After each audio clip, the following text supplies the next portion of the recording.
Narcissistic people are attracted to people who will give them supply, physical attractiveness, status, praise. So you just being a nice person and praising someone could actually be what makes you attractive to them. So people may think, well, does that mean I have to stop being me? I'd say no. They may be attracted to you and you may be compelled for a minute. But the key is then to know how to get off the carousel before it starts going too fast. Before we jump into this episode, I'd like to invite you to join this community to hear more interviews that will help you become happier, healthier, and more healed. All I want you to do is click on the subscribe button. I love your support. It's incredible to see all your comments, and we're just getting started. I can't wait to go on this journey with you. Thank you so much for subscribing. It means the world to me. The #1 health and wellness podcast. Jay Shetty. Jay Shetty. The one, the only Jay Shetty. I want to start off, Dr. Ramani, by, again, clarifying terms, because I think we're living at a time where there's so many terms on TikTok and YouTube and social media, and often they transpire into how we talk to our family members, friends. Yes. What is the difference between a narcissist and narcissistic personality disorder? So let's start there because this is already muddying the water so much, right? So narcissism is a personality style, right? There's lots of different personality styles out there. Certainly narcissism is a more maladaptive personality style because it puts people at odds with other people. It's not good for their relationships, but it is a personality style. In and of itself, it's not a disorder. There is something called narcissistic personality disorder, which is when a person is presenting with these various narcissistic patterns we've talked about: the low and variable empathy, the entitlement, the grandiosity, the arrogance, the envy, the admiration and validation seeking, that whole laundry list, the egocentricity, all the selfishness, all that stuff, right?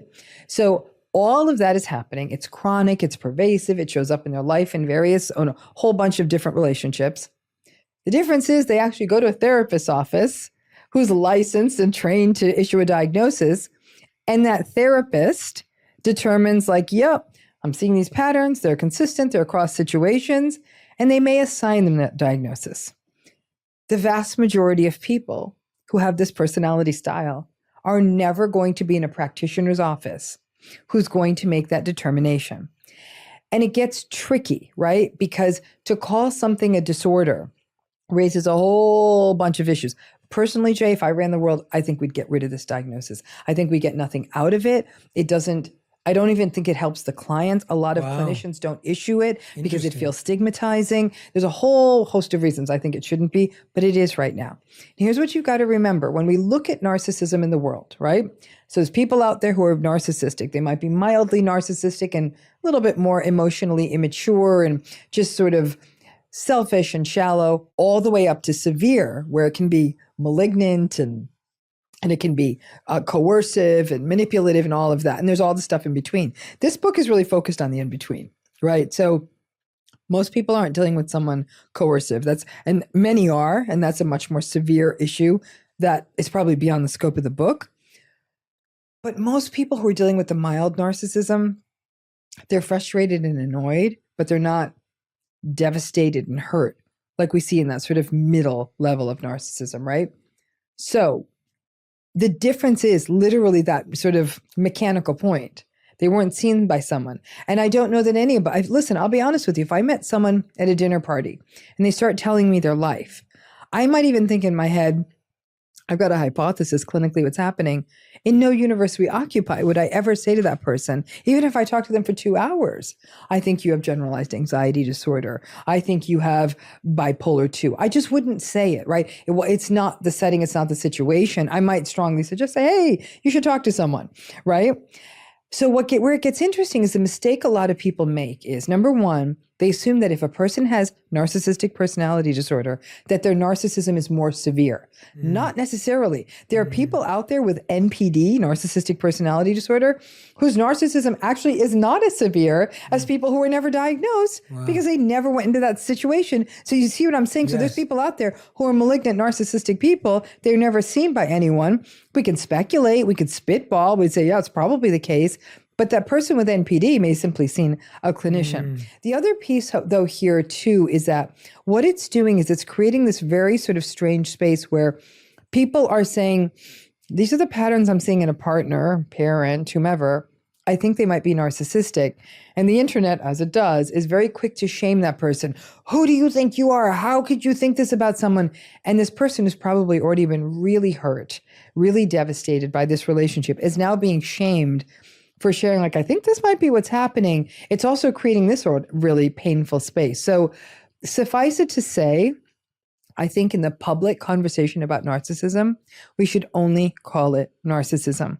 Getting into the weeds on NPD is really getting on this sort of subtle clinical point, and it just creates, it makes a lot of noise here, so we're not able to have the clear conversation that these personality styles are harming the people who are in these relationships.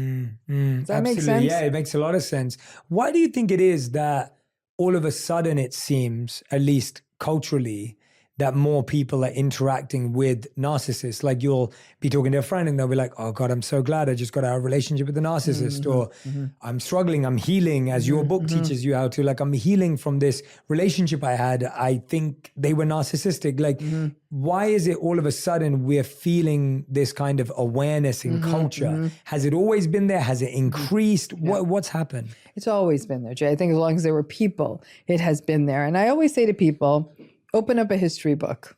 I'd say about 75% of the people they've written about in that history book were probably quite narcissistic. Narcissistic people make history. And in fact, honestly, they often are responsible for some of the greatest innovations we've ever known. Doesn't make them nice people. And I'd say, let them innovate, just don't go on a date with them. That's really what we're talking about here. So there is an out-of-the-boxness to them. There's a fantasy that they live in that they often feel compelled to create. So you better believe that they've always been there. I don't know that we would have had the leaps and bounds we've had in some ways without that, right?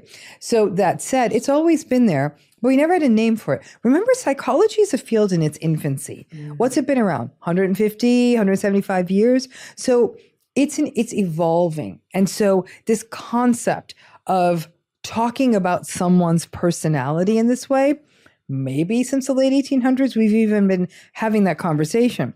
People have been doing narcissistic stuff to partners, children, family members since time immemorial. We just didn't have a name for it. I think at some level, because until recently, I think almost all cultures were probably much more authoritarianly, patriarchically organized. I think we're seeing sort of bigger conversations around that. So I think there was almost a strange sort of universal radical acceptance that some people are just really jerky and let's just follow what they're saying. And so we just didn't even think of it that way. But we see history books of kings who were ogres and invaders who were horrific, and these were not nice people.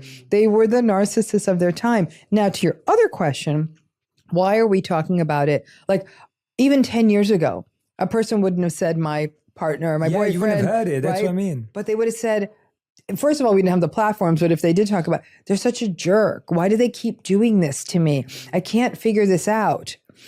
Everyone has always been having the conversations. We're using different languaging now. And if anything, we now have a construct. We now understand this hangs together. The point of this book was really to say there are people with these personalities. They're out there.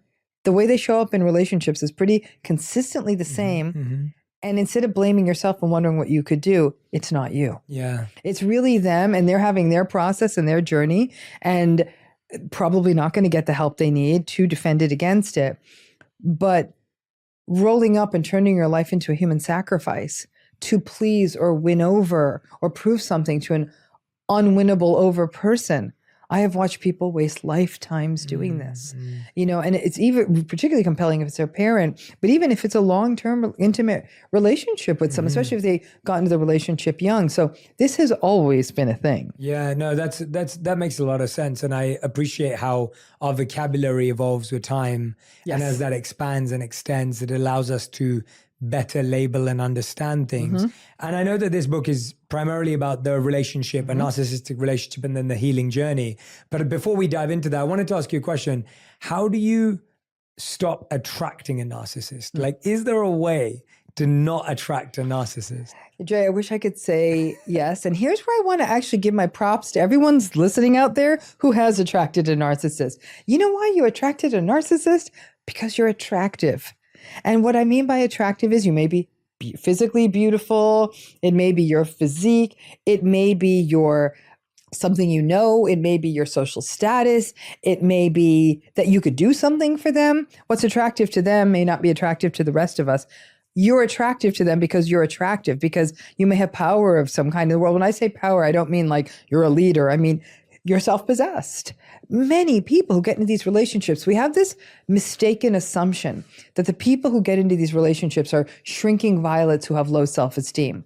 Absolutely not. I've got to tell you, some of the people I've seen get into these relationships, I'm like, whoo, I should have your self-esteem. They're strong, and they know who they are, and they're saying, this thing dismantled me brick by brick. I was really well put together when I met this person, right? So this isn't about a person who doesn't have self-esteem. It can be, but it's definitely not an absolute. Narcissistic people are attracted to people who will give them supply. What is supply for every narcissistic person might be a little different, but it's usually physical attractiveness, status, praise. So you just being a nice person and praising someone could actually be what makes you attractive to them. So people may think, well, does that mean I have to stop being me? I'd say no. They may be attracted to you and you may be compelled for a minute. But the key is then to know how to get off the carousel before it starts going too fast. Good answer. Good answer. I'm like, it makes a lot of sense. And again, it's not you. It's not you. It comes back to that, which I like. Walk me through the consistent, you talk about narcissism being consistent. Walk me through the consistent pattern of a narcissistic relationship so that anyone who's listening can, because I think, like you're saying, a lot of us sometimes feel scared to admit that we might even be with a narcissist because it's scary to accept that and admit that and have that realization because we think it's something to do with us. We think we've wasted time. There can be a sunk cost bias of, I thought I had a future with this person. So walk me through the pattern of a narcissistic relationship. Let's just talk briefly about their piece first because it helps us understand the pattern. They have traits, things like I talked about, the entitlement, the lack of empathy, the grandiosity, the arrogance, the selfishness. I want you to think of a narcissistic person as a volcano. And that volcano has got this bubbling lava. And the lava for the narcissistic person is shame and insecurity. So they want to be able to plug the top of that volcano, right? And that plug is all this stuff, the entitlement, the grandiosity, I'm perfect, I'm great. It's this, so it keeps all that stuff under wraps. That's not a conscious process, right? So, but every so often in life, something's going to push that lid off to the side, which might be feedback, a criticism, somebody ends a relationship with them, whatever it is, their day doesn't go the way they want. They get stuck in traffic and they're late to something. They don't get the table they want in a restaurant. Whatever it may be, that nudges that manhole cover over and the lava starts spilling out. And that lava is their rage and their anger because their shame has been shown. All of this is unconscious. So all these patterns in the relationship, the way they show up in the narcissistic person is manipulation, invalidation of the other person, minimization of what another person is going through, gaslighting, rage and reactivity, future faking, which means promises are made and broken just to keep a person sort of on the hook. There will be blame shifting. They won't take responsibility. They'll always blame the other person, which is why people in these relationships always tend to blame themselves. There's a lot of deceit, betrayal, lying, infidelity. There is neglect. Over time, they just give less and less and less to the relationship. And the person in the relationship is trying to make do on the tiniest bits of being noticed. That's how they show up in the relationship. Everything in the relationship is about them getting supply and validation. They have absolutely no interest in the needs, wants, and honestly, the subjective reality of the other person in the relationship. Over time, the other person gets almost as considered an inconvenience. If you want something, you're an inconvenience. Much like this cup. Cup's convenient when I want to drink from it, but if the cup all of a sudden said, hey, can you take me to CVS on the way home? Like, what, cup? You're a cup. Don't tell me that. So they view us in that sort of objectified lens. All of these dynamics mean that over time, in order for the relationship to work, the other person has to entirely sacrifice themselves and buy into the reality system of the narcissistic person. But that doesn't all happen overnight. Oftentimes, at least in an adult narcissistic relationship, whether it's an intimate relationship or a friendship, that early phase is very idealized and seductive. It's called love bombing, but it's really this phase where they're winning, not only winning you over with gestures and tactics, But with attunement and attention, or seeming attunement and attention, they pay intense attention to you. But what you realize afterwards is some of that intense attention was them learning things about you that were going to be turned around and used against you down the road. That's often a point of devastation for a person who says, I was vulnerable with this person. I told them things that I'd never told anyone before. And then 6 months in, I was being shamed and humiliated, and it was being used to sort of destabilize me. Mm-hmm. There was a point where that love bombing phase then starts heading into a place where there's 10 good things, one bad thing. Oh, one bad thing. Everyone has a bad day. 9 good things, one bad thing. Over time, though, that ratio pretty much comes to like maybe 1 to 1. So now you're having as much difficult, challenging stuff, and then these little sprinklings of good things happening. That's the origin of the trauma bond. That back and forth, good, bad, hot, cold, I'm here, I'm not here, is where people will often find themselves falling into a cycle of justifying, blaming themselves, because it was so great. It was great for 2 or 3 months. So how did it not become great? Maybe I'm doing something. So the person will literally, it's almost like, when you open a bag, you're trying to find something in a bag and you take everything out of the bag chaotically and it's all in the airport on the ground. And it was that one little, like your headphones. That's what people in narcissistic relationships do. They open the bag that is themselves and pull everything out, trying to figure out what is wrong with me. Why did we go from, baby, where can I take you to dinner? I'll take you anywhere, to what? Like, please stop interrupting me. And you're thinking, what just happened? And so basically, once the narcissistic person almost feels kind of confident they've got your supply, whether it's a promise, maybe you live with them, maybe you've really committed into a long-term relationship, you said, I love yous or whatever, that they've got you where they want you, then there's sort of almost, narcissistic folks are also very novelty seeking. They kind of get bored easily. So you being around, from time to time, they'll be into you, but then from other times they won't. They do like the idea that someone's a constant source of supply. And then over time, there can be a real process of discard. They just really, it can feel like they just don't care at all anymore.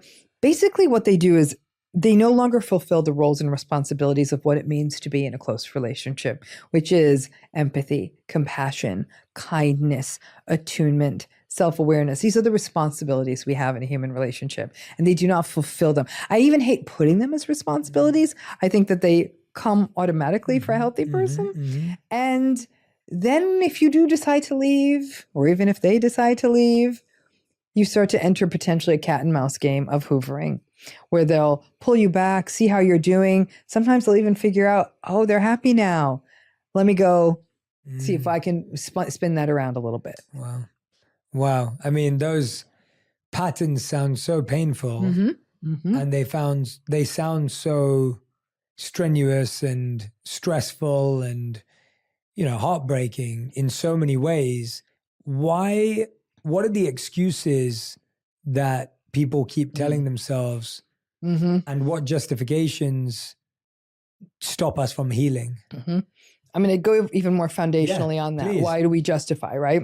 When you think about one of the most primal human needs, it's attachment. We need other people. We are not meant to be solo acts. Human beings are tribal. We evolved in social groups. Our brains didn't change that much. We still need our people. We need love. We do. We need connection. And people say, what about the narcissist? I said, they need it more than anyone. They want all the supply, right? We need to be together. But that, especially in a child, that need for attachment is everything. And if a child has an unattuned parent or even an abusive parent, the child doesn't have the option to say, I think I'm going to split up with them and see what, I'm going to go on Parent Hinge and see if I can find someone new, right? Doesn't work like that. The child has to hold this parent in esteem, which means the child then needs to devalue themselves.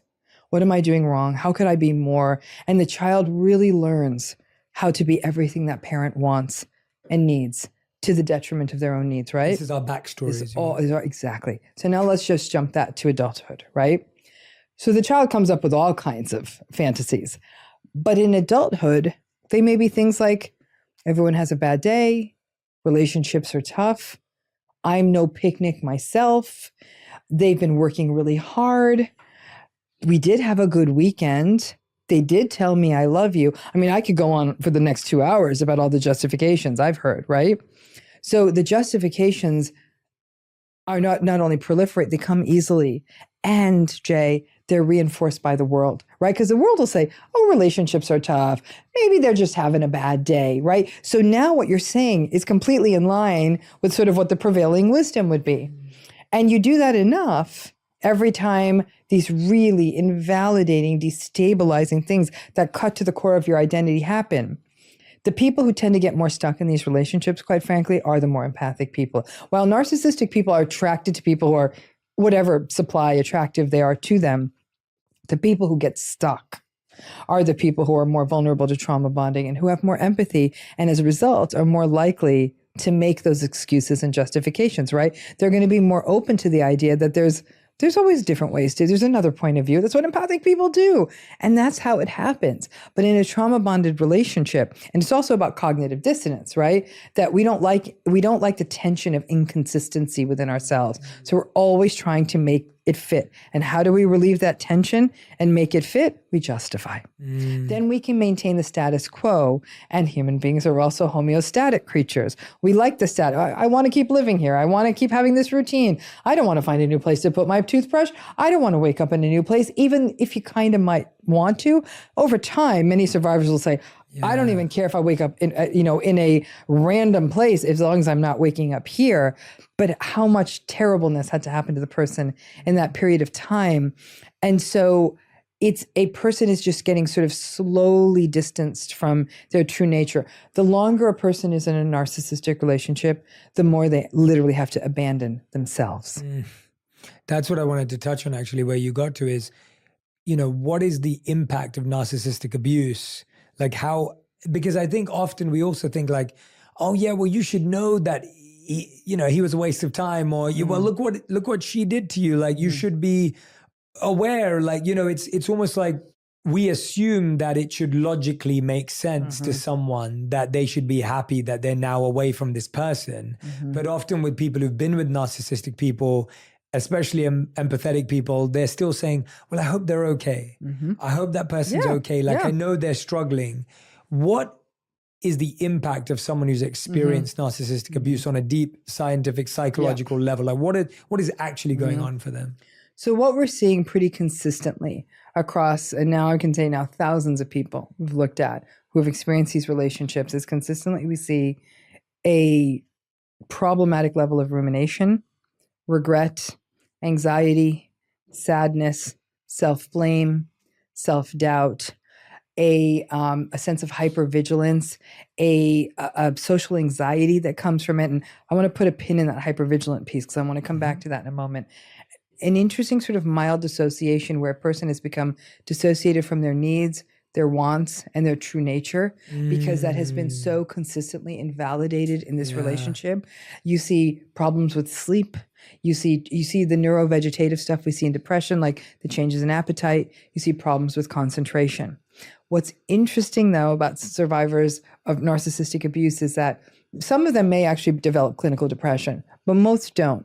And what I'll see is these are folks when they are surrounded by healthy supports, therapists, friends, they're animated, they're lovely. They don't seem like a person who's under that heavy weight of depression, right? So it is really when the relationship is present, it's taking its toll. And it is why so many survivors of narcissistic abuse are able to roll up and be terrific parents despite what's happening. See what I'm saying? Because it's not a mental illness. It's a normative reaction to this. But even with that hypervigilance, there's a lot of talk about how nice survivors of narcissistic abuse are. We recently did an Instagram live about this, and it was just me sort of yammering on about something I'd heard that day. I was really struck by the strength it had in our community because we talk about empathy, and survivors.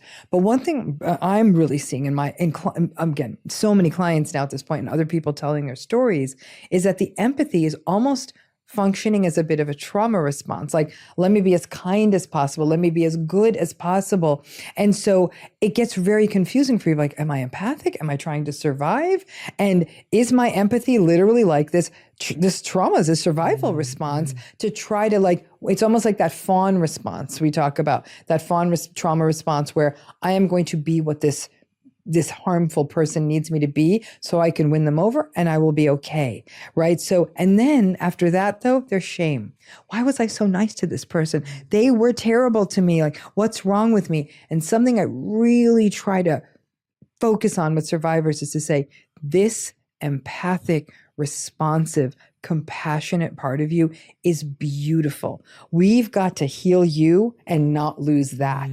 Does that make sense? So this isn't an amputation. This is very much about, we've got to keep this here, pull the shame off of it, but allow you to become more discerning. Wow. And that's the trick in doing this work with clients and for an individual who's healing themselves. Yeah, wow. I mean, that analogy you just gave of it's not an amputation, that's really interesting because I think we would think that when something's that toxic and abusive, you just want to cut it out, get rid of it, move it away. But that's not what you're saying. No, and in fact, you know, this is one of the things I really take umbrage and I'm frustrated with TikTok and places where people are giving quickie advice is it's almost as though if you have empathy for the narcissistic person, you're foolish.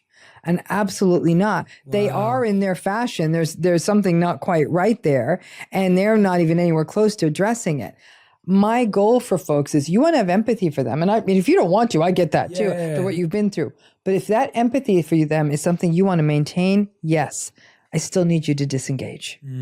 Can you disengage from someone and still empathize with them? I believe absolutely yes. Wow. Yeah, and that's a hard balance for the people in your life that love you to see that, because it can be really, really challenging to see someone you love feel empathy to someone who's hurt them really badly. Correct. And it's also even for yourself. And this is where it can bring up complicated emotions like pity and guilt, right? And I try, and again, the work of healing is that pity is that these mechanisms inside of you that attend and attune and care about other human beings are still working, which we want those to always remain online, but that you ensuring that you pull yourself back from a harmful situation. The world needs you. We need your whole you, not the version that you had to create to remain in this toxic relationship. And that balancing act of retaining empathy when you've been so hurt by someone, that's some of the hardest work of healing. I see people do it every day and it's really quite beautiful. But a lot of them think, have I become a bad person because I'm so angry at this person? And in fact, a big point I bring up in the book, and I'm going to sort of jump ahead here, is I actually don't know that forgiveness always has a place in these relationships. And this is a complicated conversation. A lot of people say forgiveness is all good. And I'm like, no. Stop the presses. It's absolutely not. And there's a whole body of scientific research that suggests that repeatedly forgiving a repeat perpetrator actually harms the forgiver. There's no win in that. And so in what way? It lowers their well-being. It can result in negative mood symptoms. I mean, of course, you keep doing this because I think forgiveness is a very personal decision, but it's also not a necessary one to heal. And I think that the message a lot of people get is, well, if you don't forgive them, you're never going to heal. The hell you're not. And I'm going to be very frank with you, Jay. There's some narcissistic people who harmed me immeasurably. I don't forgive them, and I heal just fine. It comes back to you can't just say the cliches to people and hope they'll move on and be okay with it. And it can be really hard for that individual to, again, either rise or lower themselves down to either of those. Right. Like I know someone who's been through something recently who's dealing with it with empathy. And I know for them, their friends and family are like, how can you be empathetic to this person? And so they're dealing with it that way. Or you'd have the opposite, as in your case, where you're saying, I actually don't want to be empathetic towards them. I don't want to forgive them. And your family is saying, well, you should be. But I do. Here's where it gets interesting. I empathize with them. Yes. I don't forgive them. Right. Okay. So you're So we encouraging can maintain empathy. those two states simultaneously. And I think that, again, one of the big exercises in the book, and I think it might be one of the most important ones, is something I've been doing with clients for a long time, which is the multiple truths exercise. Because it's so easy to say, write all the terrible stuff. And I do tell people to record all the terrible stuff. But I said, I want you to write everything you feel for this person. And a person might write, this is my mother. I hate her. She had a tough backstory. She was terrible to us as children. She lives alone. I feel sorry for her. I wish she would change. I know she won't change. This is literally the stream of consciousness for a survivor. You look at that And right there, it's manifest why survivors are so confused. But I absolutely believe, and not everyone does. Some people say, I have no empathy for this person. But I think it's quite possible. And this is where everyone say, no, that's not possible. If you empathize with them, you'd forgive them. I say, I understand why they are the way they are. I even kind of understand why they did what they did. What they did was unforgivable. And so I wish them no ill will. In fact, if good things happen to them, so be it. If bad things happen to them, so be it. So there's a mild indifference to it, but it wouldn't be a loss. I mean, I don't think, again, there's so many forms of empathy, and empathy is its own complicated conversation, but I don't think that the not forgiving is a lack of empathy, because forgiveness really reflects the harm it's done to us. And people say, no, it's a gift for you too. I'm like, yeah, and I'm not giving them this gift because I know they would do it again. If I let this person back in, they would do it again. I love that distinction between empathy and forgiveness. Really important to understand. Another word that a whole chapter is dedicated to: radical acceptance. Define that for us so that we can understand how that's used. Because again, even looking at the difference between empathy and forgiveness, it's so interesting to me just how subtle and specific healing looks like, as opposed to this almost abstract journey that's often painted of healing being like, you move from this stage to here where it's Right. Yeah. So radical acceptance is, I have to say there's probably two essential ingredients to healing. You're going to go through radical acceptance, you're going to go through grief, and then it's sort of people are going to go on different paths. But radical acceptance is the absolute acceptance that these patterns this person's behavior is not going to change, at least not significantly enough to make this into a healthy relationship, that this behavior affected you. And as long as you're in the purview of this behavior, as long as they keep doing this to you, it will keep hurting you. Because some people have said to me, they say, I radically accept it, they're not going to change. How come when they say these things to me, it still bothers me? I'm like, because it's hurting you. It's still hurtful. Just because you understand why it's coming out of them, you didn't just become a piece of concrete. Like you still have a soul and a heart and a psyche that can be hurt. So some people, I think, thought radical acceptance was like a magic pill, that if I take this, then the narcissistic person will never bother me again. And so all of that but the key element of it is this is not going to change. And all decisions from that point forward have to be made on that basis. By definition, narcissism is, like I said, a maladaptive personality style, but it's also a rigid personality style. The less healthy the personality, the less flexible that it is. So very healthy people have extraordinarily flexible personalities. So the core of mental health is flexibility. It's almost like physical health, right? A person who's physically healthy has a lot of flexibility in their muscles and joints. A mentally healthy person has a lot of flexibility in their psyche. how do we define flexibility in our psyche? I would say it's an adaptability. It is a self-awareness and awareness of others. It's the ability to engage in novel problem solving and not get stuck on a singular solution. It's the capacity to be able to self-regulate and to self-soothe. Those are some of the things I'd file into that sort of that flexibility. And I'm not just saying it's like, sure, I'll go anywhere you want. I'm not saying it's the I'm game for anything, but when there's disappointment, there's the capacity to cope with it. It's a lot of coping, a lot of resilience is in that flexibility piece, right? That is the core of health. I've worked with people who have survived severe trauma. But the ones who really are standing in a different way, it's that flexibility, right? And you think about it. If a tree is flexible, it'll bend with the wind. If it's not, it's going to snap if the wind is too hard. That would really be the best sort of an analogy. So narcissism is this sort of maladaptive, rigid style.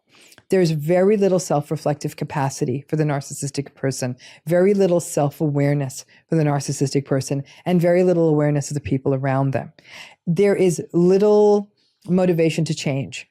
Most grandiose narcissists subjectively think of themselves as great people. If you ask them, they'll say, I'm a great guy. Like, I'll help anyone. I'll do anything for anyone. I'm just a cool person. They believe it. Having just cheated on their girlfriend 2 nights before, that they're able to maintain what almost feels like a delusional self-schema. Those things are not amenable to change. And again, the nice thing about being an old lady is I've been doing this so long that I've seen cases 15, 20 years. And when I tell you that there's been some interesting things they've learned about themselves. In some cases, they had co-occurring conditions. Addiction's a great example. The addiction is managed, like they've been sober for many years, But that core personality, they are definitely not fit for an intimate relationship, at least not one where someone's not going to get hurt. So that radical acceptance of the all of it, that moment is the penny drop moment, because now people see the path forward very differently. This is no longer, once the kids grow up, it's going to get easier. This is no longer when he gets the promotion, things are going to get better. This is no longer when the grandkids come, my parents is going to calm down. This is it. And I've sat with many clients and said, I'm going to put something to you. And I'm going to say, if I were to tell you, this is it, this is never going to change, how would that affect the decisions you make? Most clients will say, can I tell you next week? Because that's a lot to take in. But the challenge with radical acceptance, Jay, is that I wish I could say it's, and the light comes in the window. A couple things is that radical acceptance doesn't mean you're signing off on this. It doesn't mean you're giving into it. It doesn't mean you're agreeing with it. It's not that. It is you're seeing it absolutely and painfully clearly. And you know what happens after you painfully and radically see something? The grief comes over you like a tsunami, because this is your mom. The mom you always thought, one day we're going to have the moment. Or your dad where you're like, one day they're going to get me. Or the partner where you're like, we're going to grow old together and it's going to be okay. You're giving up a narrative. You're giving up a hope. You're giving up a life story. You're giving up things you held on to since you were a child. That's devastation. And I tell folks, now we're going to hold on tight, because grief is the most human of experiences. It's one of, other than life, other than being born and dying, I don't know of any other universal human experience other than grief. All human beings lose, right? We lose something or someone, and we all have a very similar experience internally. We grieve. And that's why we have rituals, right? But ultimately we go through a period of grief. And I think in this modern age, we think we're better than grief. We think we can soldier through, I can make my grief go like this. Nobody gets to make their grief go quicker, right? Grief is grief. And that grief actually leads people, Jay, to say, okay, this feels terrible. Maybe I should go back into the relationship. Maybe I made a mistake. Maybe I'm not seeing this clearly. Maybe I'm the problem. Maybe I'm the narcissist. And so the holding on during the grief, understanding what's happening within you, that the loss isn't just, I'm not talking to my partner anymore, or I'm distanced from my mother, or I'm getting a divorce. But the grief is how much of yourself you lost in this relationship. When people have to dive into that, in some ways they'll say, I'm kind of glad they're gone, but oh, what just happened to me? Yeah. It's the grief of the life you once had. Or grief, you thought you were going to have, or or thought you were going to have. thought you could have. The grief of the loss of the person that you lost while you dissolved into this relationship. And I've seen that from the people I know, not people, I would say these are people that I know in my life, but I've seen just that dissolving of one's identity, like completely clueless, even if they've disengaged, to I don't know who I am anymore. And I don't know what to do anymore. And I don't know whether I was confident or whether I was bubbly or whether I was extrovert or introvert. Like, I just don't know. Yep. And what's the first step when you're feeling I don't know? Where do you, where's the starting point? I tell folks we're taking you back to basics. And it's little things like I'll say 3 times a day, set a little timer if you want. I want you to just, when that little notification comes up, I want you to stop and say, how do I feel right now? Am I cold? Am I hot? Am I hungry? Am I thirsty? Like physiological functions. Figure out where you want your thermostat and move it and see like, oh, I'm feeling 68. This is nice. People don't even know that. I'll say, what do you want on your pizza? You'd be amazed how many people are flummoxed by that question. I'll say, well, he always wanted, what do you want on your pizza? And they'll say, and they'll catch themselves. This isn't meant to be silly. This is how even these sort of low-hanging questions become a place where a person is now being able to recreate a subjective focus. They were told for years, you can't be hungry, you just ate. You can't be cold, I'm warm. You're not tired, you got plenty of sleep. That's what they were told. So when that's done to you, not just once, but hundreds, if not thousands of times, just that initial process, and part of what I write about in the book is just you keep reorienting to yourself and you ask yourself a few times a day, like, what's the temperature? I'm actually feeling a little bit cold. And that's okay. Even if everyone else has a bathing suit on, it's okay. Wow. It's just bringing that person back into Yes, their body. into their body. Because Yeah. that's our most physical, tangible way right. of knowing how we feel. And because we've gone so far away from understanding how we feel, that's going to be the easiest way. Same with what do you want on your pizza? It sounds silly, but it's not, It's because not it's silly like, at all. well, let's get these basic decisions right. Let's get these really Yep. amateur decisions right. Rather than thinking, who am I? What This is the too goal of big. my life? Like, But you work up to that. And when you ask people, who am I? Like, I don't know. And I'll say, what do you stand for? Tell me something that's important to you. And they will really say, like, no, I've never thought in these levels. I mean, your focus for so many people is meaning and purpose, right? To me, that's when we're getting into the latter stages of really this, this individuation and this autonomy of what is meaningful to you? What is purposeful? I remember a client once saying to me, we're talking about meaning and purpose. And she said, are you kidding me? What's meaningful and purposeful? She said, I just want to get to a day where I don't think about them.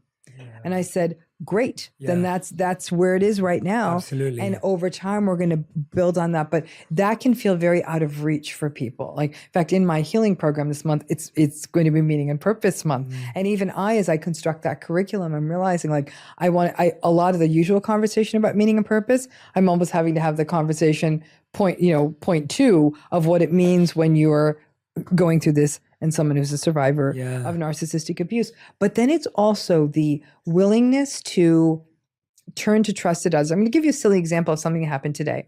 I had a very problematic call today, right, with someone. And I had to put the call on speaker because someone was helping me with something in the house. And I had to she was doing her work quietly, but it wasn't a confidential call. It was a business thing.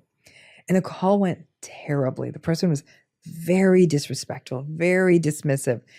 And I've been through narcissistic abuse in many ways and shapes and forms in my life. So my first tendency was, am I being too sensitive? Am I being too demanding? Am I being ridiculous? That's what I was thinking. And at one point, the lady who was helping me out, she kind of looked at me, rolled her eye. I rolled my eyes and she looked back at me and she said, yeah. And I got off the phone and the person who was helping with something else, she had nothing to do with this call. And I closed my eyes and the person in the room with me said, yeesh, that was absolutely ridiculous. And I looked at her and I said, say more. And she said, I can't believe how dismissive that person was. She didn't even do the basic. And Jay, I felt whole because my inner experience, which I still doubt after all these years, and I've come a long way, but my inner experience, this person outside of me who I know cares about me said, it wasn't okay how she talked to you. And each time that happens, we have a micro adjustment of that was on point. I read that situation correctly. And then I was emboldened to make a stronger decision and decide not to go to do what this person was asking me to do. It was like a speaking thing. And I'm like, no, I don't want to do that. But that other person's presence, having that safe space. And this is so a big part of the healing then becomes building up safe, validating, anti-gaslights, as I call them in your life, people who see you and say, that wasn't okay, or are you okay, or that was disrespectful. They did not speak nicely to you, whatever it is. Most survivors are so used to being spoken to badly. They're like, well, that's just business as usual. But to have that, this is why people go into therapy. And so then I was able to take the much bolder leap of, no, I'm actually going to end up going to the other meeting. But thanks. I don't know that I would have had that kind of courage. This is what healing is. You build up those people, even if it's one or two people, giving yourself permission to put, I call it the 90-10 inversion. Most of us put 90% of ourselves into our most toxic relationships and 10% into the giving, reciprocal, loving ones that run easily. I said, so flip the math. I want 90% into those good relationships and phone it into the toxic ones. Yeah, that's so true. And it's interesting because I think that kind of answers the next question I was going to ask. But this idea of, I think when someone's going through that healing journey, they're almost oscillating between like, or did I know myself again? Oh, I don't know who I am anymore. Oh, I feel like I know what I want on pizza. Oh my gosh, I have no idea. So I feel like they go through this. I think that partly answers that you need these people in your life who are constantly reminding you and, as you said, anti-gaslighting you.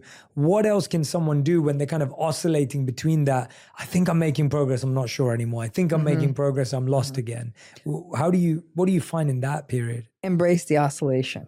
right? Because it's calibration, right? You're sort of, it's like a child wobbly on their feet when they're learning to walk. You're learning this again. And so that wobbliness is, it's their internalized voice and your individuated self kind of having a little bit of an argument, and sort of view that part of you that's trying to individuate, like say, you got this. And that's an old voice. And we can just sort of say, you're actually not welcome here anymore. Like, you could just step out. Thank you. And it's the individuated voice and the narcissistic internalized, or the gaslighted and internalized voice. And they're still fighting it out. And we feel as though, aren't I? Just like today, anyone watching that call, would have said, this was not okay. And the person was almost like the emperor's not wearing any clothes, right? That this person was saying, this emperor is naked, go away, Romney, go away. And so I think that initially we need those voices a lot more. And there'll still be times when we will, because I think there's certain trigger situations that kind of remain pretty consistent for survivors for a long, long time. We do hold it internally. And we were told too, Jay, many survivors are told they're uppity if they want to achieve a goal. Do you really think you're going to pull that off? Like, I think you're reaching a little too high. So they were minimized and trivialized for wanting to do something that they still hear that inner voice of, don't be ridiculous. You're never going to be able to do that. And they make that voice their own instead of trying to learn like that was an unwanted visitor. So let's see if you can sort of treat it that way. And we can even think about, if you look at trauma theory, we talk about the protector persecutor kind of a model, that the persecuting voice in a strange way is doing this really messed up way of keeping you safe, because it's telling you, like, in essence, that persecuting voice is telling you you're going to fail, so you don't try. And when you were in the narcissistic relationship and you failed, they would humiliate and shame you, right? Or tell you it was going to happen. But if you can say that, okay, I see what you're trying to do, persecuting voice. I'll be fine if this doesn't go well, because it'll be on my terms. And if you really have done radical acceptance, even when the narcissistic person rolls their eyes and says, oh, big surprise, you have to keep coming back to, this is a them thing. This is not a me thing. I'm not saying it doesn't hurt. This is a carousel that really takes a toll on people, but it can be done. But that oscillation starts to become a little less oscillatee. The more people have these validating voices, people build up what we call efficacy, the idea that they're able to do something, right? So the first time we're able to do something successfully, from make up a cake or change the oil in our car, use a drill and put something in the wall, what it does to the psyche is remarkable. So I tell survivors, keep trying new things, because the more efficacy you build, that also helps foster individuation. So I'm like, grab the drill. If you put a few holes in the wall, but the picture goes up, you're going to feel really good about the picture going up. Try to make the difficult souffle. You may burn a few, but when it's made, great. I did try to do this with bread. I still have not successfully raised a loaf of bread. So it's my last neurotic wound. But I think that when we find that some people learn, and other people do all kinds of interesting things. I see, like, some folks I've worked with learned languages, and they learned how to play a musical instrument. And they'll say, this feels so good, because back in the day I would have been made fun of for this. Those who are able to get out will say, it's so interesting to do this. And that confidence starts jumping into other areas of their life. Yeah, I mean, it's really a rehabilitation It is exactly of right. self-identity, self-worth, self-confidence, self-acceptance. You're almost teaching yourself to do things again in order to feel whole. Right. Well, absolutely. But you know what? It's interesting to use rebuild. For a lot of people, it's a build. Because if this happened to them in childhood, their individuated identity never got to form at all. Wow. So this is a build. Yeah, it's a build. It's from scratch. Dr. Romney, this is, so informative. I'm thinking of so many people right now who I know are going to benefit from our conversation today, because it's almost like I feel like the more and more I'm speaking to people, the more and more I hear about people dealing with this in their lives. But I want to ask you one last question, and it's this idea of, going back to that empathy point, that forgiveness point, for the person who's healing from the narcissistic person, for them, can the narcissistic person ever heal?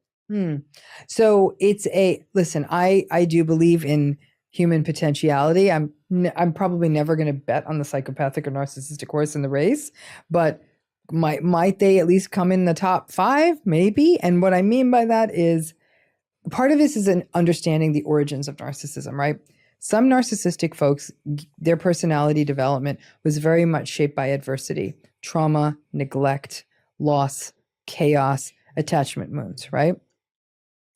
That subgroup, if they are willing humbly to engage into the work of growth, they do excellent trauma-informed work with a therapist, and then get beyond the trauma-informed work and are able to reflect on how they're able to create that schema of how they affect others, right? It's almost like you're pulling away, you're pulling open gates and say, there's people out there. See this thing you're doing, they're being affected. And it's really opening the schema out of how they're desperately trying to protect themselves to how other people are getting hurt. And it's interesting. I worked with a narcissistic client once for many, many years. And I sort of cut back my practice.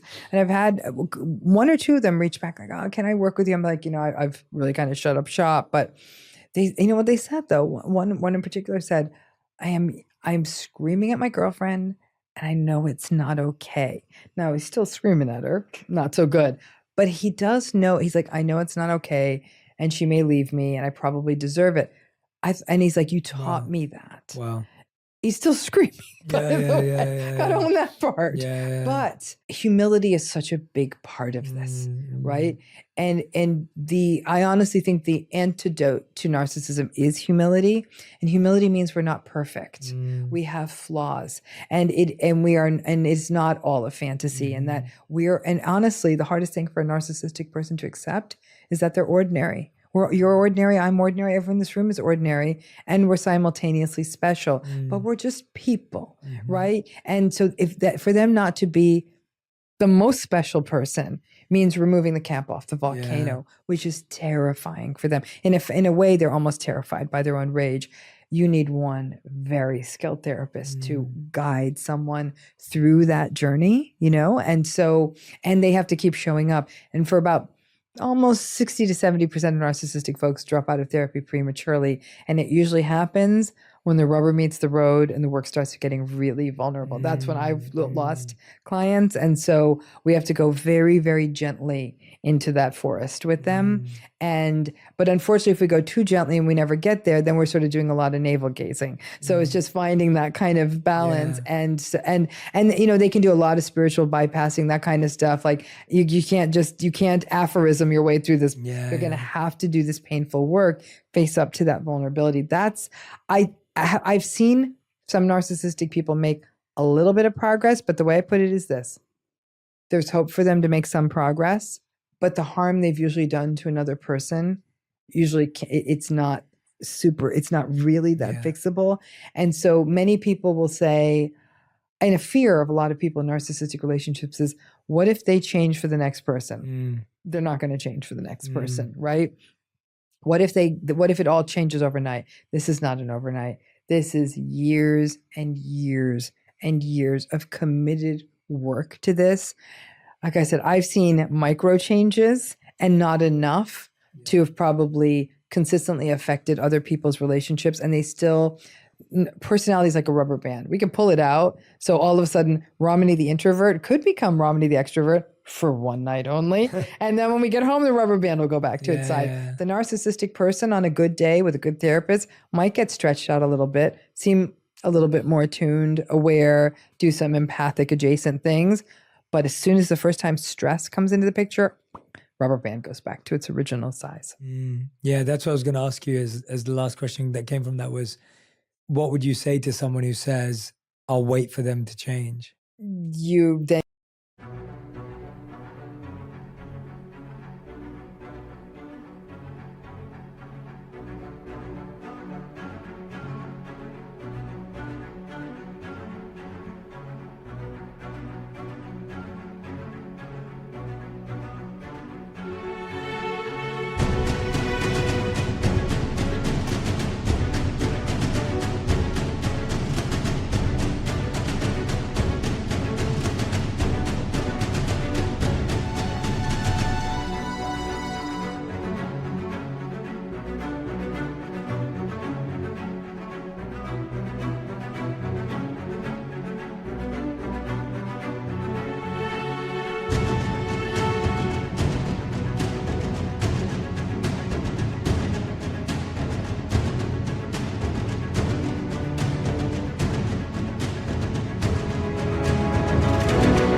You're waiting for a bus that's never going to come. You're waiting for a submarine to show up at a bus stop, basically. And in the process, it's not even just as that may not come, you will lose yourself in the process. And to me, that sort of soul death, that sort of loss of self it's just not okay. And listen, you and I both know this culturally. We both come from a culture where remaining in a marriage, no matter what the conditions are, is very much a sort of a symptom of the culture.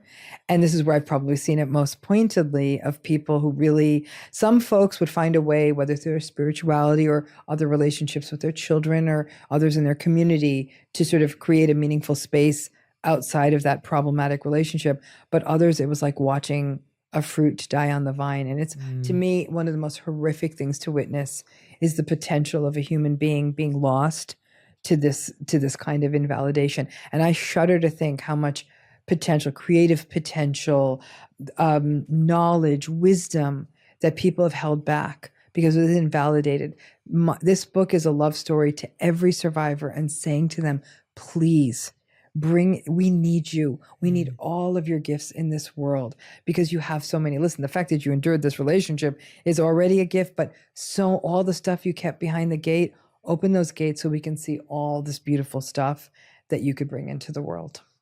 Dr. Ramani, thank you so much. The book is called It's Not You, Identifying and Healing from Narcissistic People. It's available right now. Go and grab your copy. Today, we have just touched on the tip of the iceberg of the insights and the knowledge that's within this book. Please go grab your copy. And if you don't already follow Dr. Ramani on Instagram and YouTube, make sure you go and subscribe and follow. And I want to see what resonates with you from this conversation. So tag both of us.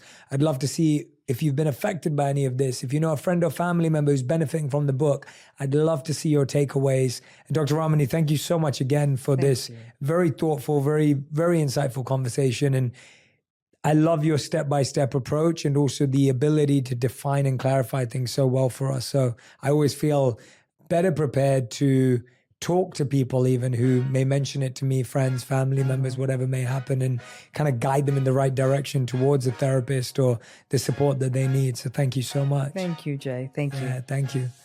If you love this episode, you'll enjoy my interview with Dr. Julie Smith on unblocking negative emotions and how to embrace difficult feelings. You've just got to be motivated every day. And if you're not, then what are you doing? And actually, humans don't work that way. Motivation, you have to treat it like any other emotion. Some days it will be there, some days it won't.